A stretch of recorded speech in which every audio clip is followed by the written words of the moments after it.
इससे पहले कि हम वीडियो में आगे बढ़ें, कृपया चैनल को सब्सक्राइब करें, कमेंट करके हमें बताएं कि आपको ये कहानी कैसी लगी और इसे ज़्यादा से ज़्यादा शेयर करें जिससे हमारे चैनल की ग्रोथ तेज़ी से हो।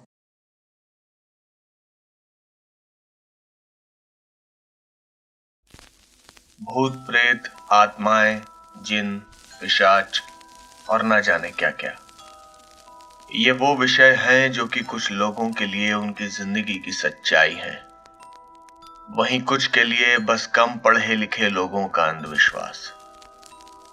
पर क्या हो अगर ये अंधविश्वास उनकी जिंदगी की एक ऐसी सच्चाई में बदल जाए जिसे वो चाह कर भी झुठला न सके। नरेंद्र शिमला से 150 किलोमीटर दूर एक कस्बे जियोरी में पीडब्ल्यूडी डिपार्टमेंट में एक इंजीनियर की हैसियत से काम करता था। उसे नौकरी करते हुए अभी 2-3 महीने ही हुए थे और वो यहाँ के माहौल और लोगों से ज्यादा अच्छी तरह वाकिफ नहीं था। 1957 में भारत को आजाद हुए अभी 9 साल ही हुए थे और पूरे भारत में ही ज्यादातर इलाके बहुत दूर दराज के हुआ करते थे। गांव और शहरों की आबादी ज्यादा नहीं थी और पैसे रुपयों की तो बात ही छोड़िए। ज्यादातर लोगों के पास संपत्ति के नाम पर बस उनके पुरखों की जमीन और उनकी सच्चाई थी। चूंकि उस वक्त इक्का दुक्का लोग ही डॉक्टर या इंजीनियर बन पाते थे, इसीलिए उस पूरे इलाके में नरेंद्र की इज्जत बहुत थी। वैसे भी हमारे यहाँ सरकारी नौकरों की इज्जत आज भी कुछ ज्यादा ही है, फिर उस वक्त का तो कहना ही क्या। 23-24 साल के नरेंद्र को वहां सब लोग साहब जी या सर कहकर बुलाते थे। अकेला होने के बावजूद उसे वहां रहने खाने को लेकर कभी कोई परेशानी नहीं हुई। आसपास के लोग और उसके ऑफिस के ही कुछ लोग अक्सर उसके लिए फल और घर का बना खाना ले आते थे। नरेंद्र के बड़े भाई भी एक सरकारी स्कूल में प्रिंसिपल थे और इत्तेफाक से उनका तबादला भी शिमला के एक बोर्डिंग स्कूल में हो गया था, पर वहां अब तक उनके रहने का इंतजाम नहीं हो पाया था। इसीलिए वो कुछ दिनों के लिए अपने परिवार के साथ पास ही की एक सरकारी बिल्डिंग में आकर रुके थे। ब्रिटिश जमाने के अधिकारी अक्सर ऐसे ही इलाकों में अपने बड़े बड़े बंगले बनवाते थे जहां वो गर्मियों के मौसम में आराम से रह सकें और उनके आराम में कोई खलल ना पड़े। चूंकि वहां ये अकेली ऐसी इमारत थी, इसीलिए यहाँ के गांव वाले इसे सरकारी बंगला ही बोलते थे। ये बंगला हाईवे से अंदर जाती हुई एक पतली सी सड़क के आखिर में था और दूर दूर तक इंसानी आबादी का यहाँ कोई नामो निशान नहीं था। यहाँ तक कि शिमला, जो कि एक ठीक ठाक बड़ा शहर था, वहां की आबादी भी तब बस कुछ हजार की ही रही होगी। 8,200 फीट की ऊंचाई पर यह इलाका ऐसा था जैसे किसी ने पहाड़ों और जंगल के बीचों बीच एक सड़क और कुछ घर बना दिए हों। गाड़ियों और ट्रैफिक के नाम पर बस दिन में 2-3 बस और हफ्ते में 1-2 बार आर्मी के कुछ ट्रक वहां से निकल जाया करते थे। गांव वाले जंगली जानवरों के डर से जंगल से दूर ही रहते थे और सरकारी बंगले की तरफ जाने का तो सवाल ही नहीं था। नरेंद्र को उसके बड़े भैया ने उसके दफ्तर में तार भेजकर बता दिया था कि वो सब इसी सरकारी बंगले में रुके हैं और अगर वो चाहे तो हफ्ते के आखिर में उनसे मिलने आ सकता है। नरेंद्र ने भी बड़े दिनों से अपने परिवार के साथ वक्त नहीं बिताया था, तो वो भी घर जाने का मौका ढूंढ रहा था।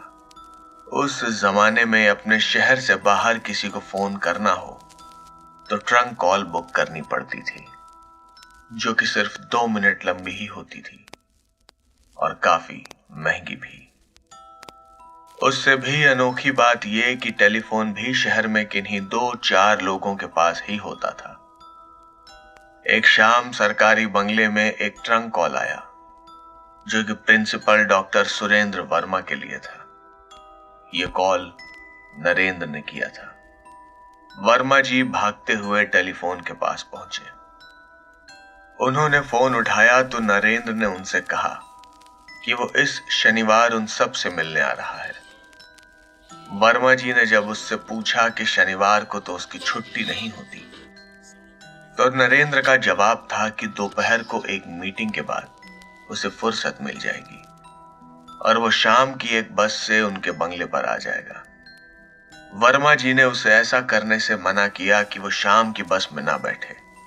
ये रास्ता बहुत ही खराब है, यहाँ तो दिन में एक्सीडेंट हो जाते हैं, फिर रात में ऐसे रास्ते पर गाड़ी से आना ठीक नहीं। उन्होंने नरेंद्र को शाम को वहां आने की इजाजत देने से साफ मना कर दिया। उन्होंने कहा कि वो रविवार को सुबह की बस से आ जाए, पर नरेंद्र का कहना था कि ऐसे तो उसकी छुट्टी का पूरा दिन ही बेकार हो जाएगा। पर वर्मा जी अपनी बात पर अड़े हुए थे। हार कर नरेंद्र ने उनसे कह दिया कि ठीक है, वह रविवार की सुबह ही आएगा। नरेंद्र अभी जवान था और रात में हो जाने वाले एक्सीडेंट के डर से बस में ना चढ़ना उसके लिए किसी बेइज्जती से कम नहीं था। उसने अपने भैया से तो कह दिया था कि वो ऐसा नहीं करेगा, पर मन ही मन उसने फैसला कर लिया था कि वो निकलेगा तो शनिवार की शाम को ही। वैसे भी हिमाचली बस ड्राइवरों को ऐसे रास्तों पर गाड़ी चलाना बहुत अच्छे से आता है।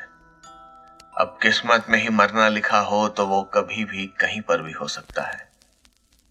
नरेंद्र जैसे खुद को ही समझा रहा था। आज शनिवार था और नरेंद्र को दफ्तर से निकलने में कुछ देर हो गई थी। उसने पहले से ही अपने चपरासी को बस डिपो भेजकर कहलवा दिया था कि कंडक्टर उसका थोड़ा इंतजार कर ले।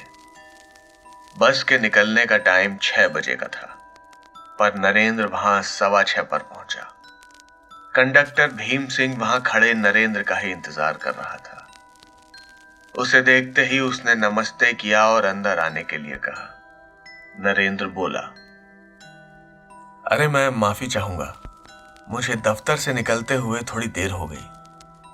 भीम सिंह ने उससे कहा कि कोई बात नहीं, ये आज की आखिरी बस है, अगर निकलने में थोड़ी देर हो भी गई तो क्या हुआ, वैसे भी आज सवारियां कम ही हैं। नरेंद्र ने मुस्कुराते हुए हाँ में सर हिलाया और अंदर जाकर बैठ गया। पीछे अपनी सीट पर जाते हुए उसने एक नजर पूरी बस पर मारी तो उसे मिलाकर कुल 8-9 लोग रहे होंगे वहां। देखने में वो आसपास के ही लोग लग रहे थे। वो शायद कुछ व्यापारी या दुकानदार थे जिनके पास बड़े बड़े जूट के बोरों में फल सब्जियां वगैरह थे। नरेंद्र सोच रहा था कि ये जरूर अपनी फसल बेचने शिमला मंडी ही जा रहे होंगे।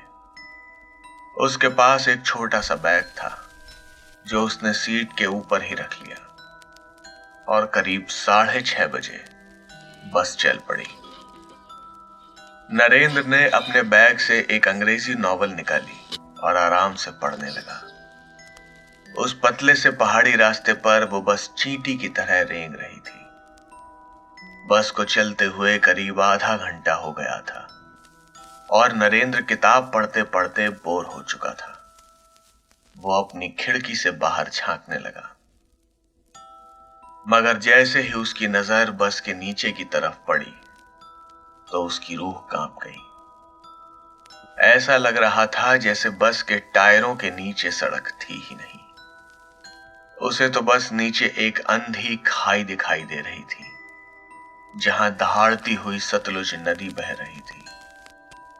बस अड्डे से चलते वक्त उसके एक तरफ जो जंगल थे वो अब गायब हो चुके थे और उनकी जगह सीधी खड़ी चट्टानों ने ले ली थी। ये काली तांबे के रंग की चट्टानें ढलते सूरज की रोशनी में कभी हरी तो कभी सलेटी रंग की दिखाई देती।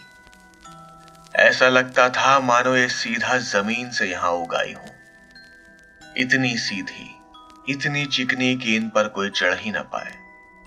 और दूसरी तरफ वो गहरी खाई।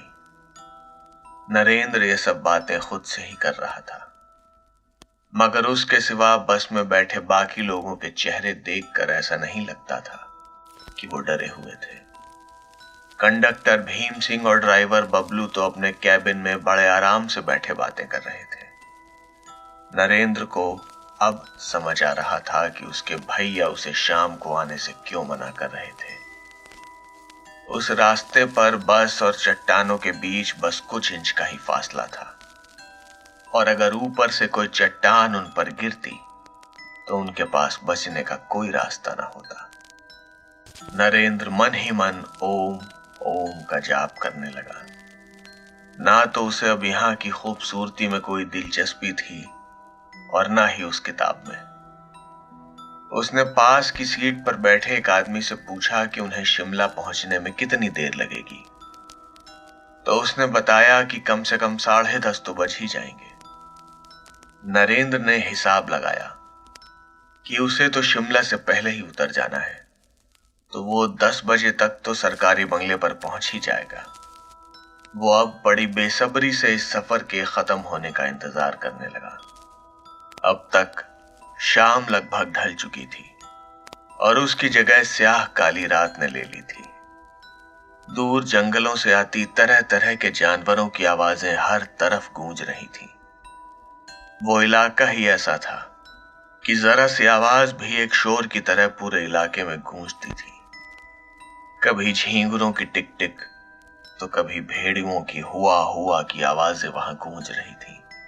नरेंद्र ने यह सब इतना पास से कभी महसूस नहीं किया था, और उसके अंदर का डर और रोमांच दोनों ही अपनी चरम सीमा पर थे कि तभी बस के टायरों की आवाज ने नरेंद्र के सम्मोहन को तोड़ दिया।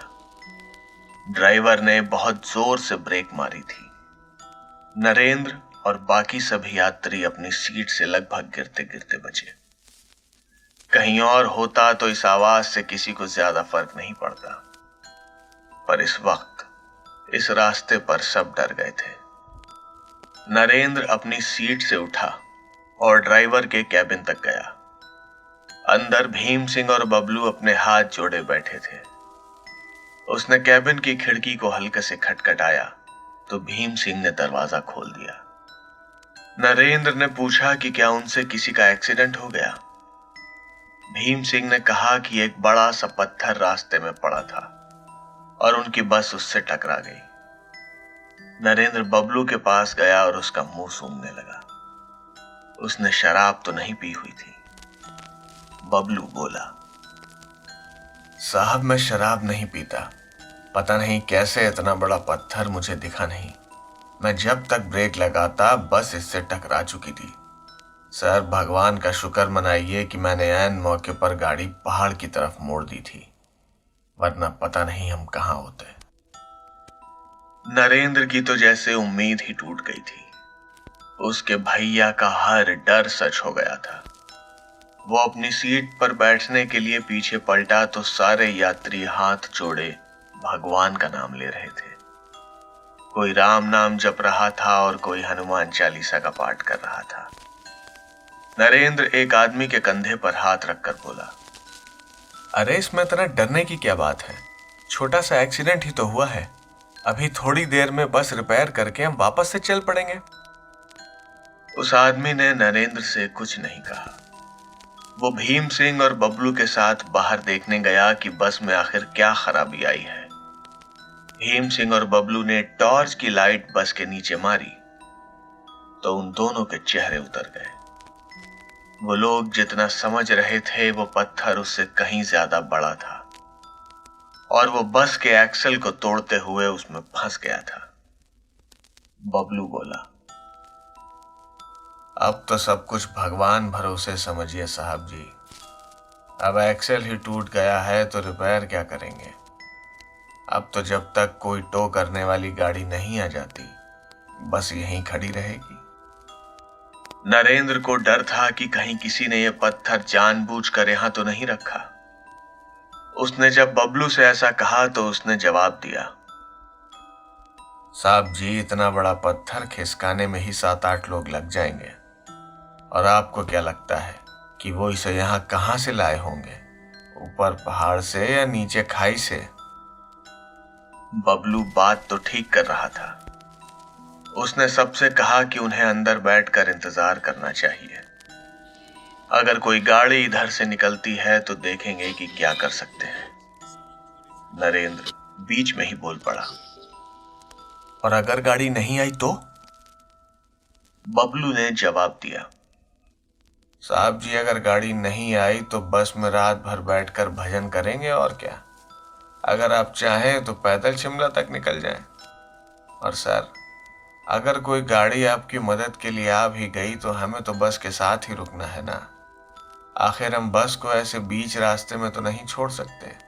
कुछ गड़बड़ हुई तो हमारी नौकरी चली जाएगी। बबलू ने नरेंद्र के मुंह पर जैसे थप्पड़ सा मारा था। नरेंद्र को उस पर गुस्सा आ रहा था, पर उसने खुद को शांत किया और जाकर बस में बैठ गया। बबलू का तरीका शायद गलत था, पर उसकी एक एक बात बिल्कुल सही थी। नरेंद्र भी मन ही मन उन दोनों की तारीफ कर रहा था। बस ड्राइवर की जिंदगी कितनी कठिन होती है। दिन रात गाड़ी चलाना, उसकी देखभाल करना और ऐसे किसी हादसे में अपनी, बस की और बाकी यात्रियों की हिफाजत की जिम्मेदारी उठाना कोई आसान काम नहीं। वो ये सब सोच ही रहा था कि बबलू और भीम सिंह बस के अंदर आ गए और दरवाजा अंदर से बंद कर लिया। कुछ देर सब लोग चुपचाप बैठे रहे, पर अचानक एक बड़े से धमाके की आवाज से वहां का सन्नाटा टूट गया। बबलू बोल पड़ा। लगता है कहीं एक और हादसा हो गया। इन रास्तों पर पत्थर गिरना तो जैसे आम बात हो गई है। अब पहाड़ काट काट कर शहर बनाते रहोगे तो क्या होगा। कई बार तो मैंने खुद सवारियों की मदद से रास्ते में पड़े पत्थरों को हटाया है।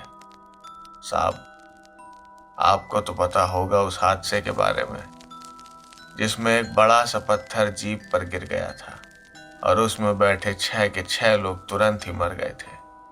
जिन लोगों ने यह हादसा अपनी आंखों से देखा था वो कह रहे थे कि जीप किसी खिलौने की तरह उछलकर नदी में गिरी थी। नरेंद्र बोला। वो जीप हमारे ही डिपार्टमेंट की थी। मैं उन सारे लोगों को जानता हूं। उस जीप में हमारे एक सीनियर ऑफिसर इंस्पेक्शन के लिए जा रहे थे और उनके साथ मुझे भी जाना था, मगर मेरी तबीयत उस दिन ठीक नहीं थी और मैं छुट्टी पर चला गया था। नरेंद्र की बात सुनकर सबको जैसे सांप सूंघ गया था, पर बबलू किसी सोच में पड़ गया था।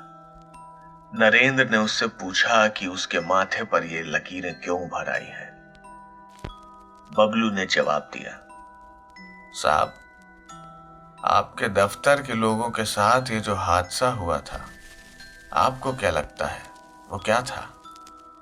नरेंद्र उसकी तरफ अचंभे से देखने लगा। बबलू बोला। साहब जी, जिस जगह पर आपके डिपार्टमेंट की गाड़ी नदी में गिरी थी, उस हादसे से 2 महीने पहले वहां पर एक बस का एक्सीडेंट हुआ था। ठीक उसी जगह, बिल्कुल वैसा ही एक्सीडेंट। सारे लोकल लोग मानते हैं कि उस बस में बैठे सभी 14 लोग अकाल मौत मरे थे और उनकी आत्माएं अब भी इस जंगल में भटकती हैं।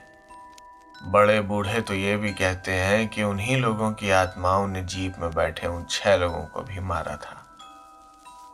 नरेंद्र बबलू की बात सुनकर हक्का बक्का रह गया था, पर उसे डर लगने की बजाय हंसी आ रही थी। उसने किसी तरह अपनी हंसी दबा रखी थी, मगर उसके ठीक उलट पूरी बस में एक डरावना सा सन्नाटा फैल चुका था। किसी को कुछ सूझ नहीं रहा था कि इस बात पर वो क्या कहे। वो खराब पड़ी बस एक लोहे के डब्बे से ज्यादा कुछ नहीं रह गई थी। कुछ देर बाद वहां बैठे यात्रियों में से एक ने बोलने की हिम्मत की। शायद उससे वो अजीब सी खामोशी बर्दाश्त नहीं हो रही थी। वो कह रहा था कि पिछले साल उसके साथ भी कुछ ऐसा ही हुआ था। वो बोला। हमारी बस ऐसे ही एक पहाड़ी रास्ते पर खराब हो गई थी और हमें रात भर उसी में रहना पड़ा था।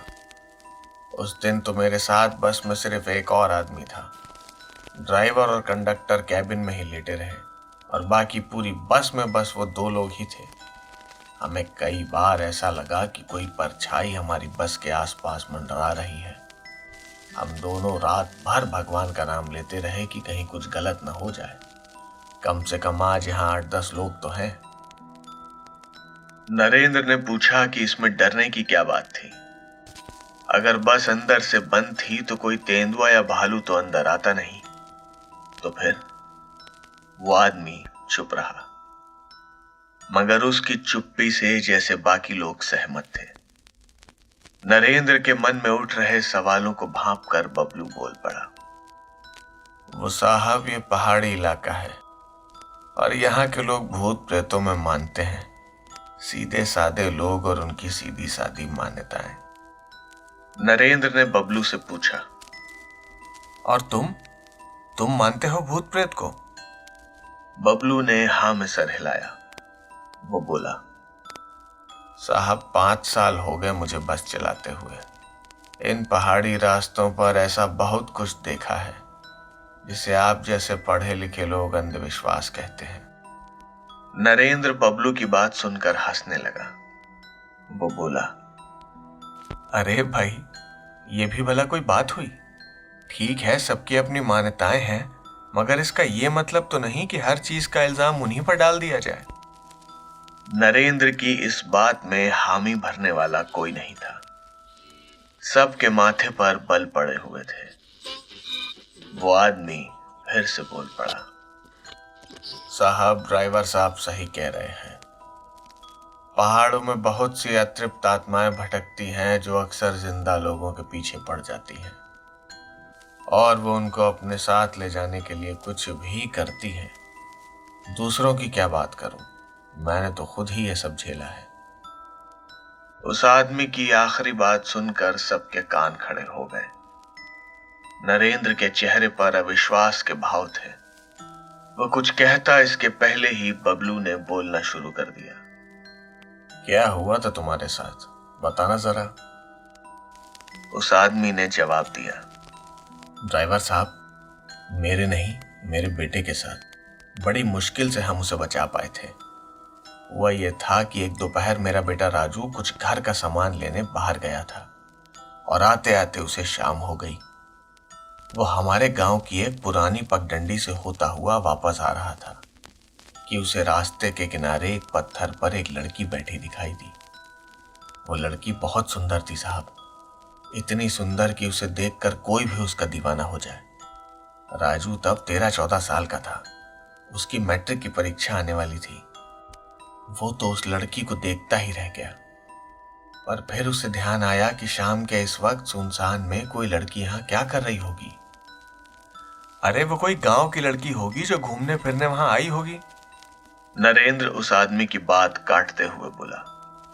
उस आदमी ने नरेंद्र को जवाब दिया, नहीं साहब, हमारे गांव में लड़कियां शाम होने के बाद घर से नहीं निकलती। ऐसी परवरिश नहीं है हमारी। ये कोई दिल्ली बंबई थोड़ा ही है। नरेंद्र चुप हो गया। उस आदमी ने आगे बोलना शुरू किया, साहब, राजू था तो लड़का ही। वो लड़की राजू को देखकर मुस्कुराने लगी और राजू भी शायद उसको देखकर खुश हो गया था, मगर फिर भी राजू ने उससे बात नहीं की। हम तो अपने बच्चों को यही सिखाते हैं कि ऐसे किसी अनजान से बात नहीं करें तो अच्छा। सर, राजू घर की तरफ चलता रहा और वो लड़की उसके पीछे पीछे। वो जब भी मुड़कर देखता, वो लड़की उससे बस कुछ ही दूरी पर होती। पूरे रास्ते ऐसा ही चलता रहा। राजू जब घर के पास आ गया और उसने पलट कर देखा तो वो लड़की वहां नहीं थी। इसके बाद राजू बहुत डर गया था साहब, मगर उसने इस बारे में अभी तक अपनी माँ को या मुझको किसी को भी नहीं बताया था। बस इतनी सी बात। अरे किसी लड़की को तुम्हारा बेटा पसंद आ गया होगा, इसमें इतना डरने वाली क्या बात है? नरेंद्र ने फिर से उसे टोका। अब वहां मौजूद सारी आंखें नरेंद्र को ही घूर रही थी। वो आदमी थोड़ा सख्त लहजे में बोला, नहीं साहब, हमारे यहां ये सब नहीं होता। पर मेरी बात अभी पूरी नहीं हुई है। अगली रात राजू जब अपने कमरे में पढ़ाई कर रहा था तो अचानक ही वो लड़की उसके सामने आकर खड़ी हो गई। राजू को पहले लगा कि वो उसका पीछा करते हुए खिड़की से कूद कर वहां आई होगी, मगर उसके कमरे की खिड़की तो बंद थी। वो बहुत ज्यादा डर गया था, पर उस लड़की ने उससे कुछ नहीं कहा। वो बस एक कोने में खड़ी उसकी तरफ देखकर मुस्कुराती रही। और राजू, उसने क्या किया? नरेंद्र ने फिर से उसे टोका। इस कहानी ने वहां ऐसा माहौल बना दिया था कि बस में सभी लोग अपनी सीट पर दुबक कर बैठ गए थे, मानो हर कोई किसी न किसी आसरे की तलाश में हो और जल्दी से जल्दी वहां से निकलना चाहता हो। वो आदमी आगे बोला, कुछ नहीं साहब, क्या करता वो? अपनी चादर में मुंह डालकर सो गया। इसके बाद वो लड़की हर रात उसके कमरे में आ जाती और उसे घूरती रहती, और कुछ दिनों बाद तो वो उसे हर जगह दिखाई देने लगी, घर में, पाठशाला में, सब जगह। हम सबने महसूस किया कि राजू की तबीयत अक्सर खराब रहने लगी थी। वो बहुत कमजोर हो गया था और पढ़ाई में भी उसका मन नहीं लगता था। वो पूरा दिन अपने कमरे से बाहर नहीं निकलता था, ना तो ठीक से खाना खाता था और ना ही किसी से ज्यादा बात करता था। हम लोग उसे वैद्य जी के पास भी ले गए, पर उन्होंने भी हाथ खड़े कर दिए। पर वैद्य जी ने हमें एक बात बताई। उन्होंने हमसे कहा कि हमें राजू को पहाड़ी वाले बाबा के पास ले जाना चाहिए। हमारे पास कोई दूसरा रास्ता तो था नहीं। हम उन बाबा जी के पास गए तो उन्होंने बताया कि उस लड़की की आत्मा राजू को अपने साथ ले जाना चाहती है। मगर क्यों? कोई आत्मा किसी को अपने साथ क्यों ले जाना चाहेगी? नरेंद्र ने चौथी बार उसे टोका था। उस आदमी ने आगे बोलना शुरू किया, साहब जी, ये अतृप्त आत्माएं होती हैं। जिस इंसान की कोई इच्छा अधूरी रह जाती है, मरने के बाद भी वो उन्हीं इच्छाओं के पीछे भागता रहता है। हमारे यहाँ मानते हैं कि अगर किसी कुंवारी लड़की की अकाल मृत्यु हो जाए तो वो चुड़ैल बन जाती है और वो किसी न किसी जवान लड़के को मारने की कोशिश जरूर करती है। नरेंद्र धीरे से हंसते हुए बोला, हमारे यहाँ तो ऐसा नहीं होता। हमारे यहाँ तो जो एक बार मर जाता है वो वापस नहीं आता। उस आदमी ने नरेंद्र को जैसे झिड़क सा दिया। साहब, आप पढ़े लिखे हैं, इसका ये मतलब नहीं कि हमारे अनुभव का मजाक बनाए। मैं यहाँ आपको कोई चटपटा उपन्यास नहीं सुना रहा, अपनी आप बीती बता रहा हूं। अगर आपको पसंद नहीं तो आप पीछे बैठ जाइए। नरेंद्र झल्लाकर पीछे की सीट पर जाकर बैठ गया। भीम सिंह के चेहरे पर माफी के भाव थे। उसने नरेंद्र को इशारा किया कि वह उस गांव वाले की बात का बुरा न माने। नरेंद्र ने भी उसका मुस्कुराकर जवाब दिया। वहीं बाकी लोगों ने उस आदमी से कहा कि वो अपनी कहानी आगे सुनाए। उनकी आवाज उस सन्नाटे में नरेंद्र को साफ सुनाई दे रही थी। उसने बोलना शुरू किया, जब बाबा जी ने हमें बताया कि राजू के पीछे पड़ी उस लड़की की आत्मा को उतारने के लिए उन्हें कुछ पैसे खर्च करने पड़ेंगे, तो हमें लगा कि हमें बेवकूफ बना रहे हैं। पर फिर भी हमने राजू की खातिर उन्हें पैसे दे दिए। एक शाम को 4 लोग हमारे घर आए। उन्होंने काले कपड़े पहने हुए थे और अपने चेहरे भी काले रंग से रंगे हुए थे। उन लोगों ने हमसे कहा कि उन्हें पहाड़ी वाले बाबा जी ने भेजा है। उन्होंने हमारे घर के आंगन में एक पूजा शुरू की और राजू को उसमें बिठा दिया। वो आधे घंटे तक मंत्र वगैरह पढ़ते रहे और राजू वैसे ही बैठा रहा। हमें लगा कि ये लोग बस हमें ठगने आए हैं, मगर हम गलत थे। वो मंत्र जाप कर ही रहे थे कि राजू अपनी जगह पर बैठे बैठे ही हिलने लगा और अचानक ही उसके मुंह से लड़की की आवाज में एक चीख निकली। उसके बाद राजू कुछ देर बेहोश ही रहा। हमें उन लोगों ने कहा कि राजू अब खतरे से बाहर है और कुछ ही दिनों में वो पहले जैसा हो जाएगा। हमें उन लोगों ने बताया कि ये एक 17 साल की लड़की की आत्मा थी, जिसकी मौत 6 महीने पहले ही पहाड़ी से गिरकर हुई थी। इतना कहकर वो आदमी चुप हो गया और बस में बैठे सभी लोग एक दूसरे की शक्ल देखने लगे। वहां जैसे एक हौलनाक सा माहौल बन गया था। कुछ लोग ओम ओम का जाप करने लगे। नरेंद्र भी ये सब सुनकर थोड़ा डर गया था। वो भी मन ही मन हनुमान जी का ध्यान करने लगा। वो खिड़की से बाहर तो देखना चाहता था, पर उसकी हिम्मत नहीं हो रही थी। अपनी सीट पर सर झुकाए बैठा वो सोच रहा था कि आदमी झूठा तो नहीं लगता। अगर इसकी बात में जरा भी सच्चाई हुई तो क्या सच में आत्माएं होती हैं? और क्या वो लोगों को मार भी सकती हैं? नरेंद्र ने खुद को समझाया कि ये तो कम पढ़े लिखे लोग हैं, किसी बीमारी को भूत प्रेत समझ बैठे होंगे। मैं भी कहां इनके चक्कर में पड़ गया। नरेंद्र भी इस उलझन में ही था कि बबलू एकदम से बोला, लगता है हमारी किस्मत आज अच्छी है। वो देखो नीचे, रास्ते पर एक गाड़ी हमारी ही तरफ आ रही है। नरेंद्र ये सुनते ही एकदम चौकन्ना हो गया। उसने भागकर बस का दरवाजा खोला और बाहर जाकर देखने लगा कि गाड़ी कहां से आ रही है। उस चांदनी रात में इतनी रोशनी तो नहीं थी कि उसे दूर तक साफ दिखाई देता, पर उस सांप की टेढ़ी मेढ़ी चाल जैसे रास्ते पर उसे दूर से आती एक गाड़ी की 2 हेडलाइट जरूर दिखाई दे गई। उसने सारे यात्रियों से कहा कि उनके पास जितना भी सामान है वो उसे रास्ते पर बिखरा दें। अगर यहां से निकलना है तो हमें इस गाड़ी को रोकना ही होगा। भीम सिंह, बबलू और बाकी सारी सवारियां तुरंत हरकत में आईं। उनके पास जितने भी बोरे और बैग थे वो उन्होंने रास्ते पर बिखरा दिए। सारे लोग रास्ते के बीचों बीच खड़े हो गए और उस आती हुई गाड़ी का इंतजार करने लगे। 5-10 मिनट में ही वो गाड़ी उनके पास पहुंच गई, मगर उन्हें उसे रोकने की जरूरत ही नहीं पड़ी। वो खुद ही रुक गई। राहत की बात यह थी कि ये एक आर्मी ट्रक था। भीम सिंह भागकर उस ट्रक के पास पहुंचा और उसमें बैठे सैनिकों को सलाम किया। उसने अपनी परेशानी उन्हें बताई और जैसी उम्मीद थी, जवानों ने उन सबको ट्रक में बैठने के लिए कह दिया। वो ट्रक भी शिमला ही जा रहा था। भीम सिंह और बबलू जब ट्रक में बैठने लगे तो नरेंद्र ने उनसे पूछा कि क्या वो बस के साथ नहीं रुकेंगे।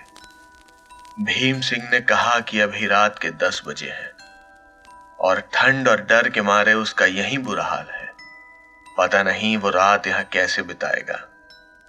वैसे भी बस का एक्सेल टूटा हुआ है, तो यहां से बस लेकर कौन जाएगा। उसने कहा कि वो बीच में ही नारकंड के पास कहीं उतर जाएगा।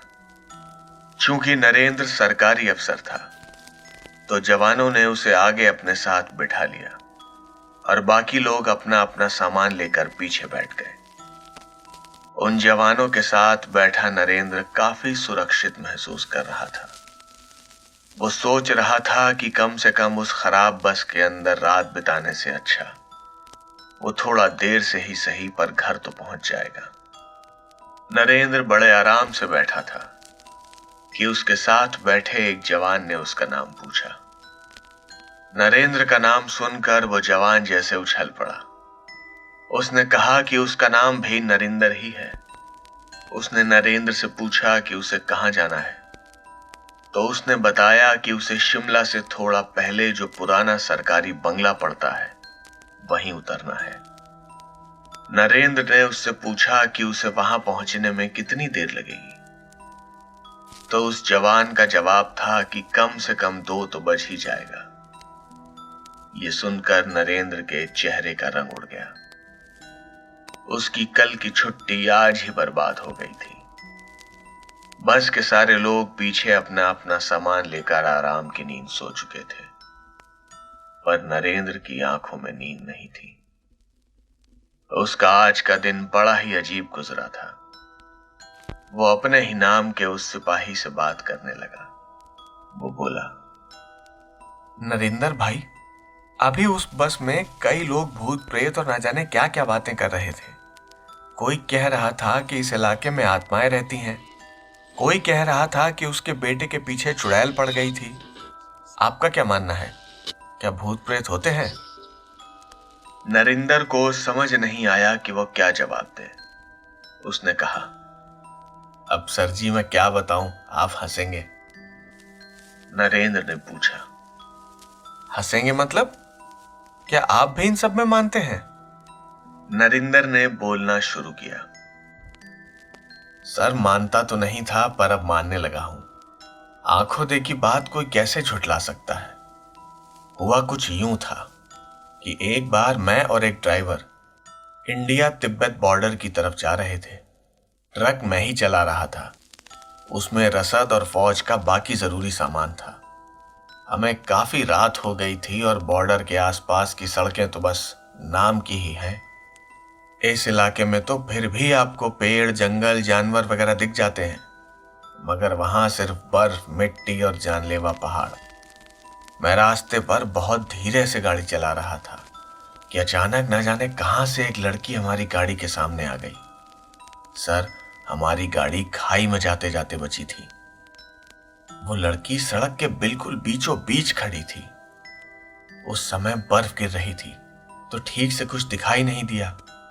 मैं गाड़ी से नीचे उतरा और देखने गया कि वो ठीक है या नहीं।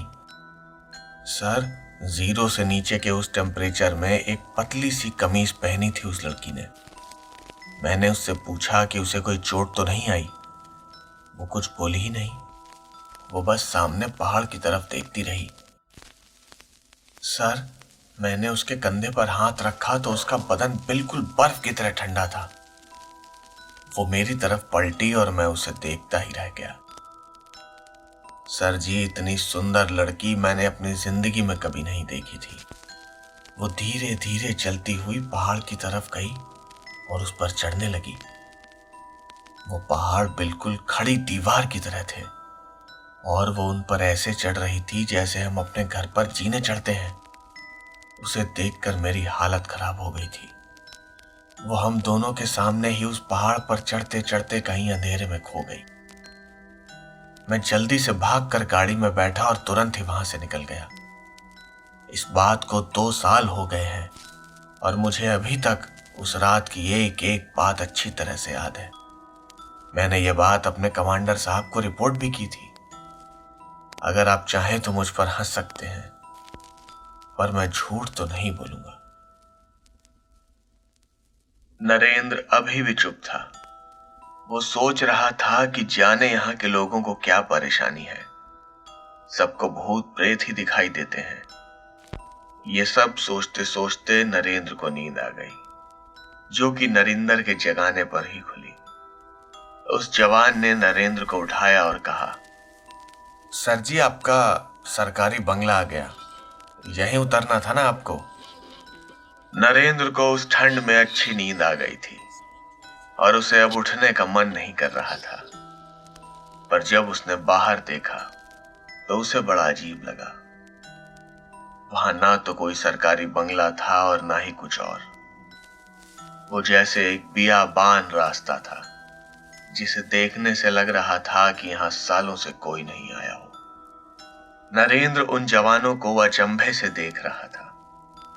उसने कहा, आप वो पतला सा रास्ता देख रहे हैं, वहीं से निकल जाइए। 4-5 मोड़ के बाद ही आपको बंगला मिल जाएगा। नरेंद्र ने उधर जरा ध्यान से देखा तो घने पेड़ों के बीच में से एक पतला रास्ता जा तो रहा था। आर्मी जवान ने कहा, सर, आप बिल्कुल घबराइए मत। आपको वो बंगला ढूंढने में ज्यादा परेशानी नहीं होगी। इस रास्ते पर कोई और घर है ही नहीं।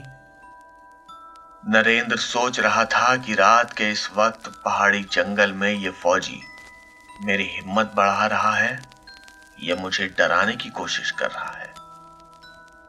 वो उन जवानों को धन्यवाद देकर ट्रक से उतर गया। नरेंद्र उस ट्रक को वहां से धीरे धीरे जाते हुए देख रहा था। अब वो एक उधेड़ बुन में था।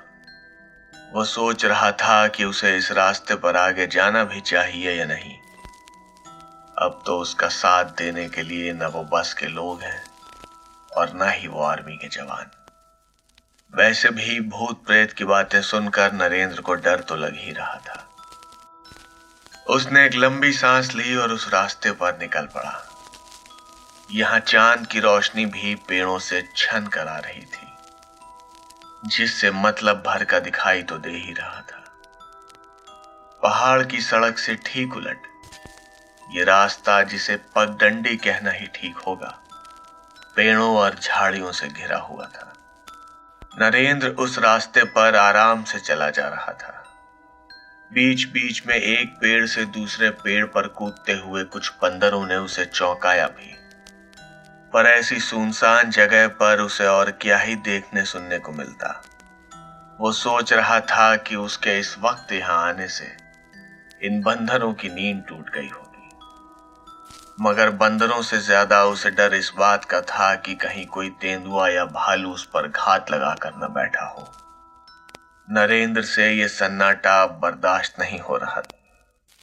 उसने अपनी घड़ी में टाइम देखा तो उस अंधेरे में उसे कुछ नहीं दिखा। वो इधर उधर देखते हुए अंदाजे से आगे बढ़ ही रहा था कि उसके कदम रुक गए। खुद से 10-15 कदम दूर उसे एक लड़की दिखाई दी। नरेंद्र अपनी ही जगह पर जम चुका था। ये लड़की यहां क्या कर रही थी? 2 बजे के आसपास तो इस रास्ते पर आया ही था। इसका मतलब अभी कम से कम 2:30 तो बज ही रहे होंगे। 2:30 बजे एक लड़की इस सुनसान रास्ते पर अकेले, और इसके बाल ऐसे कैसे लहरा रहे हैं। यहाँ हवा तो चल नहीं रही, और इन गर्मी के कपड़ों में कैसे ठंड नहीं लग रही। हे भगवान, कौन है ये? कहीं वो गांव वाले सच तो नहीं बोल रहे थे? नरेंद्र ने अपनी पूरी हिम्मत जुटाई और चलना शुरू किया। वो दबी आवाज में हनुमान चालीसा पढ़ने लगा, जो कि उसे बस इतनी ही आती थी। भूत पिशाच निकट नहीं आवे, महावीर जब नाम सुनावे। वो लड़की वैसे ही रास्ते के किनारे पर खड़ी उसे देखती रही। नरेंद्र जब उसके पास से गुजरा तो उसकी नजर ना चाहते हुए भी उसके चेहरे पर गई। इतनी हसीन लड़की के बारे में तो उसने अपने सपनों में भी नहीं सोचा था, मगर उसकी शक्ल देखकर नरेंद्र रुका नहीं, क्योंकि उसका दिमाग अभी भी ठीक काम कर रहा था। कुछ दूर आगे चलने पर नरेंद्र ने सोचा कि वो अब काफी आगे आ चुका है और शायद उसने उस लड़की को पीछे छोड़ दिया होगा, मगर वो गलत था।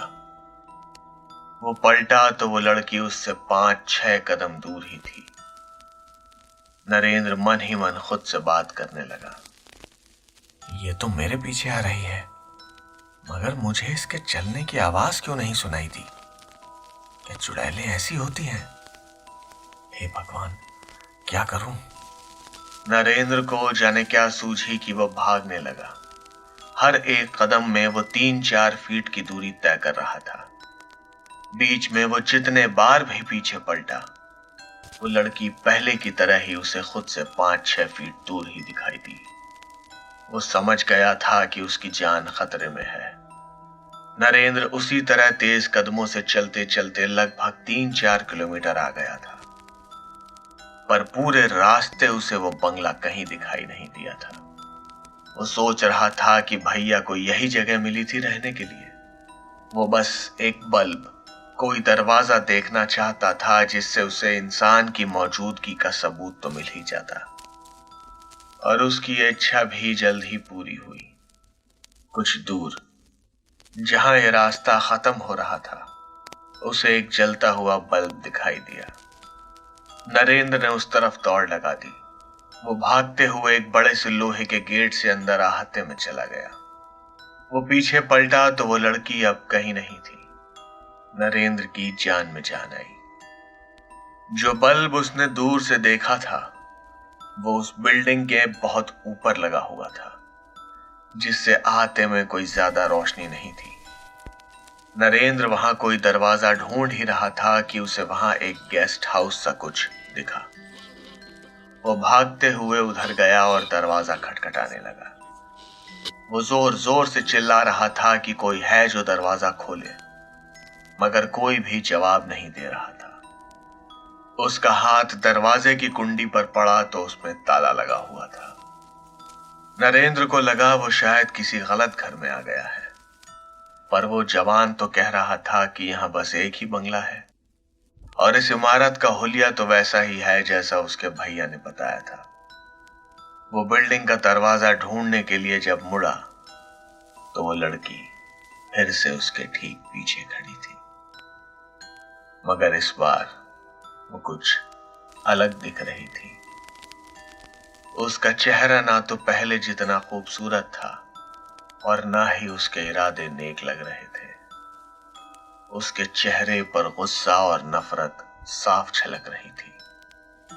उसे देखकर नरेंद्र की सांस रुक गई। उस लड़की ने नरेंद्र के सीने पर अपना हाथ मारा। इस हल्की सी थपकी से नरेंद्र उछल कर दूर जा गिरा। उसके दिल की धड़कन जैसे एक पल के लिए रुक गई थी और उसकी सांसें उखड़ने लगी थी। नरेंद्र अभी भी संभलने की कोशिश कर ही रहा था कि एक आदमी भागता हुआ वहां आया। उसने नरेंद्र को थोड़ा सहारा दिया। नरेंद्र ने उसे देखा तो उस आदमी के पास एक लाठी और एक लालटेन थी। वो शायद यहाँ का चौकीदार था। उसने नरेंद्र से पूछा कि वह कौन है और इस वक्त यहाँ क्या कर रहा है। नरेंद्र बस इतना ही कह पाया, वो भूत, वो लड़की, वो मुझे मार देगी, वो मुझे मार देगी। वो किसी छोटे बच्चे की तरह रो रहा था। भूत का नाम सुनते ही वो चौकीदार भी चौकन्ना हो गया था। उसने लालटेन ऊपर करके देखने की कोशिश की कि कहीं अहाते में कोई और तो नहीं। वो नरेंद्र को बिल्डिंग के मेन दरवाजे तक ले गया। अपने स्वेटर की जेब से उसने चाबियों का एक गुच्छा निकाला और दरवाजा खोला। लालटेन पकड़े हुए नरेंद्र बार बार पीछे मुड़कर देख रहा था कि कहीं वो लड़की उसे फिर से न दिख जाए। नरेंद्र अपने भैया से मिला और आज रात हुई हर बात विस्तार से उन्हें बताई। उसकी तबीयत आज थोड़ी खराब हो गई थी, मगर आज रात हुए हादसे ने उसके मन पर गहरी छाप छोड़ दी थी, क्योंकि अब उन गांव वालों की तरह वो भी मानने लगा था कि भूत होते हैं।